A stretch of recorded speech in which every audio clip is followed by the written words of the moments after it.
2 నిమిషాల్లో నూడిల్స్ తయారు చేయొచ్చండి. స్టవ్ ఆన్ చేసి కడాయి పెట్టుకొని అందులో వాటర్ అయితే వేసుకోవాలి. ఇప్పుడు నూడిల్స్లో ఉన్న మసాలా మొత్తం వేసేసుకోవాలి. ఆ తర్వాత ఒకసారి అయితే కలుపుకోవాలి. ఇప్పుడు నీళ్లు బాగా మరుగుతున్నాయండి. ఇప్పుడు నూడిల్స్ అయితే వేసేస్తున్నాను. ఇలా సింపుల్గా చేయొచ్చండి. పిల్లలు చాలా ఇష్టంగా తింటారు. అంతేకాకుండా టైం కూడా ఎక్కువ పట్టదండి. మనకు టైం లేనప్పుడు ఇలా సింపుల్గా అయితే చేయొచ్చు. ఇలా ఒకసారి అయితే బాగా కలిపేసుకోవాలి. 1 నిమిషంలో అయితే ఉడికిపోతుంది. ఎంత టైం కూడా పట్టదండి.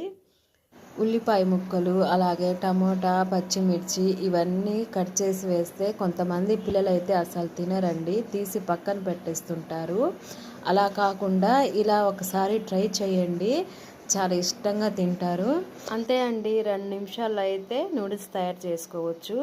అసలు సంగతి అయితే మర్చిపోయానండి చెప్పడానికి. ఈ వీడియో